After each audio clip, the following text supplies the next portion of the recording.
At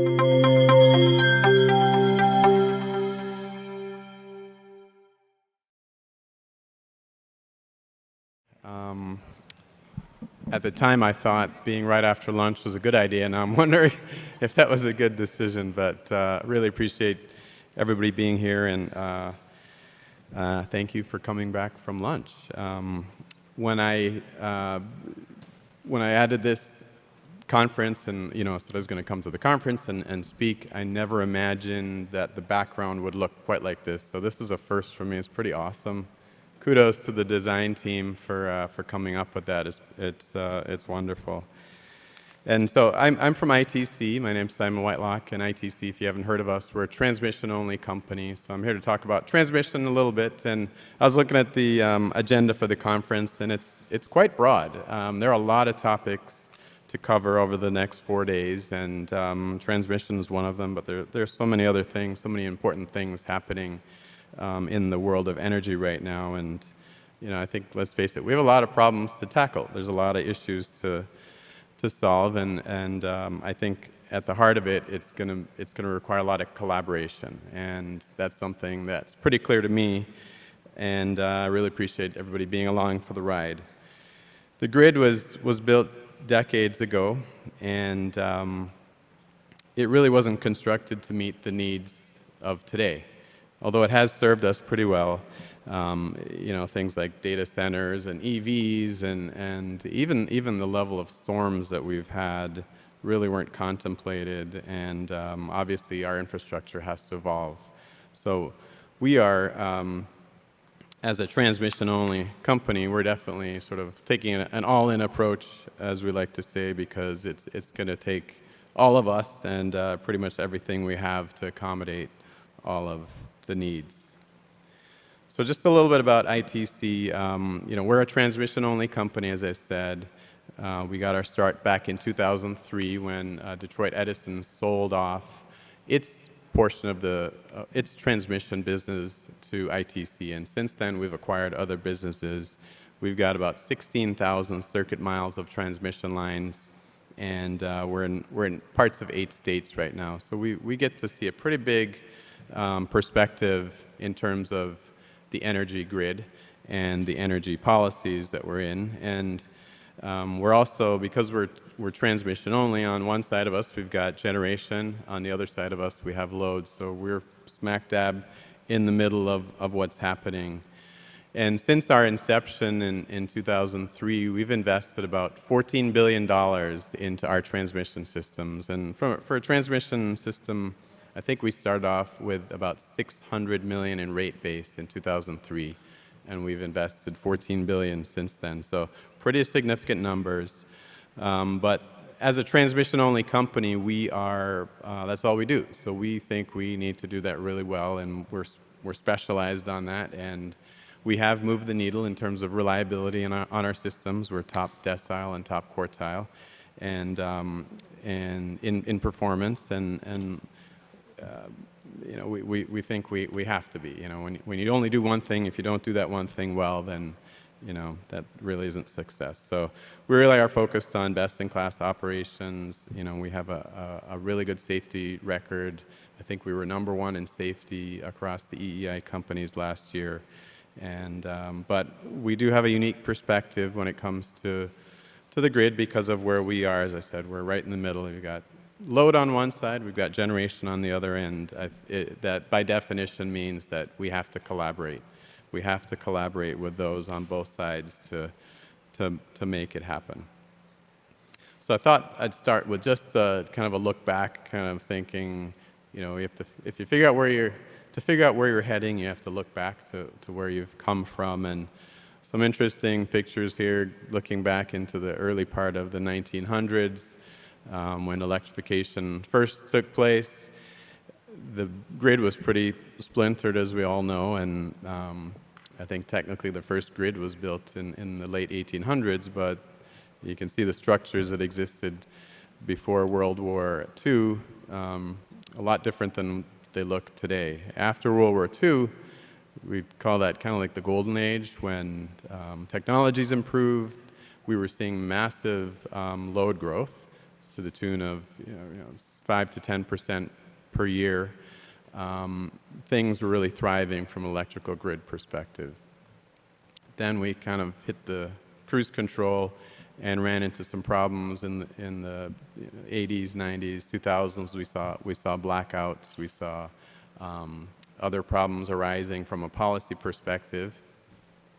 And then we saw the advent of renewables and things changed. And for the last 20 years, at least as long as I've been at ITC, it's really been that shift that's occurred. Strengthening the grid that we have in place, figuring out how to accommodate renewables, and that's pretty much been the last 20 years. Now we're into this perhaps new golden age. Huge load growth, as we've heard about, and huge shift in terms of how the grid is used. So we were joking at lunch that maybe in 20, 30 years we'll look back on today at a slide like this and kind of chuckle at what we thought was a significant change or how we approached it.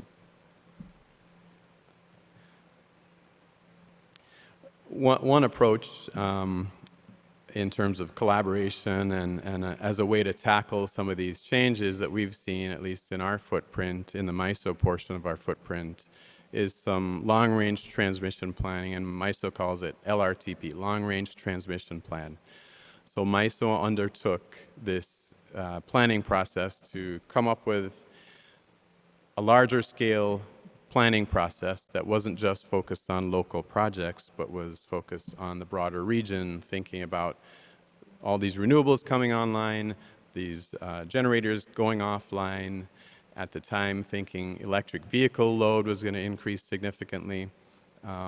Significant challenges around the weather. I was talking to the Uber driver today and telling him where I was going, and he was saying, "Oh my gosh, I forget what he called it, but Winter Storm Uri is still fresh on people's minds." So those are the types of things that went into this, and it really was an attempt to plan the system in a much more broad fashion than had been done before, and to me this is starting to look like an interstate highway system. If you put up a map of the interstate and compared to the electrical grid in terms of the extra high voltage, the two would not look anything alike. There's very little large-scale transmission that crosses the country at high voltages. But with these projects, particularly the second tranche, or the tranche 2.1, those are going to include some very large 765 kV lines, which are the green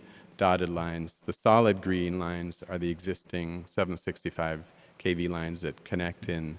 So we're going to see a pretty big transformation, at least in the upper Midwest, when it comes to these projects, and they're going to bring some huge benefits, as you can see, the reliability, resilience, improving our performance in terms of weather, and so on. And I think this is one example of a really collaborative approach to transmission that I think is really beneficial, and quite frankly, we need more of it. One of the interesting things about this is that the plans were approved, at least for Tranche 1 in 2022. Most of those projects are not going to be in service until around 2030. Tranche 2.1 plans were approved last year.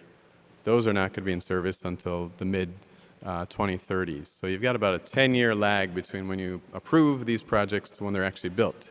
So the planners have to kind of imagine what that future might hold, and of course they're going to get it wrong. As they did with the MISO Tranche 1, there was a huge assumption, as I said, for electric vehicles, but the electric vehicles haven't shown up in large quantities, but they had no assumption for AI data center load growth. So it's one of those things where you're going to get some things right, you're going to get some things wrong.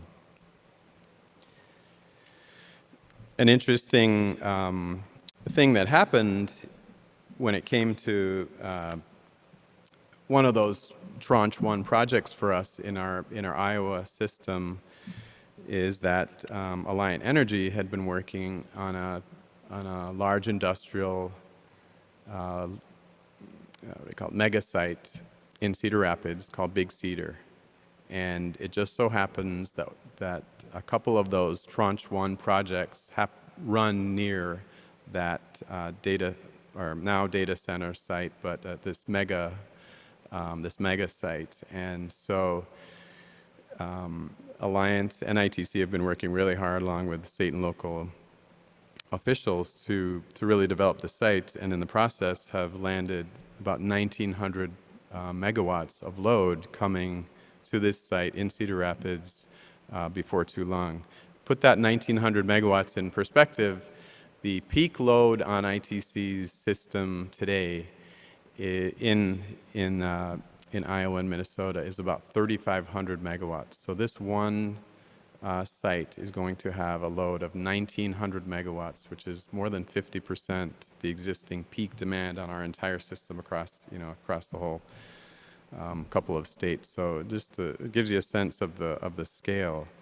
But the interesting thing, as I said, was this wasn't even one of the need drivers for these projects when they were planned. All of a sudden now we have this huge load, and of course it needs to come online ASAP, and those timeframes I mentioned before aren't good enough. So we really have to accelerate what we're doing to meet these needs. But it's a really interesting story where you build the lines thinking one thing, and down the road something else happens. And that's really been our experience when it comes to building transmission. Is it really is you make the best plans that you can at the time, and then you see what happens. And I don't think there's ever been a transmission line built that didn't serve a purpose down the road. And I was there last week, actually. We had a meeting out there and visited this site, and construction is underway. There are multiple data centers being constructed on that site. Those are under construction. Our substation and lines are under construction. So this is a real project. It is coming. On the other side of the grid, we got these huge loads coming, but we have a significant shift in generation, and this is just a pie chart. It's not as stark as you would think, but because it's only 5 years, I think it is reflective of the big shift. And the big shift is really, you can see between wind, coal, and solar, the needle has really moved from 2020 to 2025. That is just gives you a sense of the speed, the pace at which these changes are happening. And obviously with the energy demands on the rise, the conversation around nuclear, coal, all of the above, solar, wind, that seems to be where the conversation is. So now we've been dealing with the retirement of all these plants. Now we're dealing with the resurrection of nuclear plants. In Michigan, we've got Palisades. I've heard Dwayne Arnold is contemplating coming back in Iowa. We're replacing coal plants with gas plants on site. We're also putting synchronous condensers. We're putting batteries. We're thinking about putting data centers on some of those sites. These are all pretty big changes, and large changes that the grid has to be able to accommodate. So when it comes to the planning I talked about before, it's sort of one of those things where best laid plans. Our planners were thinking, we're done with these nukes, we're done with these coal plants. Well, guess what? Nope, they're coming right back into the mix, and they have to be accommodated. So I think the point is that we really have to think strategically about the transmission that we need in order to enable whatever form of generation comes at us. And one more note just about the queue in MISO. I think it's clear that we've got a lot of projects coming at us. It's hard to read some of these graphics, I apologize, but the queue is growing tremendously across the country. You've got to get in line to get onto the grid. And in MISO alone, there are over 1,600 projects looking to connect to the grid, representing almost 300 gigawatts of generating capacity. So we have our hands full, and then some, and so do the other transmission owners. But the good news is that those LRTP projects that I mentioned, those are really going to be helpful in allowing these projects to be deliverable and I think really unlock any form of generation that comes at us. So I guess, where do we go from here? I think a couple of things that strike me. Time is of the essence. Despite that really long time frame, the 10 years, there is really no time to waste. As I mentioned, when it came to that big Cedar project, we have to get going. We have to get it up and online ASAP. This is national security, it's the economy, it's the global economy. And to do that, we really have to think about some of the policies that we have, particularly around getting stuff built quickly. So permitting can be a real issue for us, depending on what's going on, both at the federal, state, and local levels. So thinking about our policies there. So we've been very active at the federal level to work through federal permitting and siting reform. I think that's crucial. The other thing is, going back to collaboration, we really need to be collaborative in how we plan and build. And one of the obstacles, in my opinion, is that there are some competitive provisions in FERC's Order 1000 around transmission. It doesn't affect all projects, but it affects some. And that's an example of slowing things down. It sounds like a good thing, but in the end, it actually has done nothing but slow down these projects that are needed, tomorrow or yesterday. So that's another angle. But at the end of the day, we really think that we and the rest of the transmission industry in this country have a lot of work to do. It's going to be a collaborative process, and I really look forward to working with the rest of you. So appreciate the time today, and hope to catch up with you later on. Thank you. Thank you. Thank you, Simon. Thank you for coming down to say.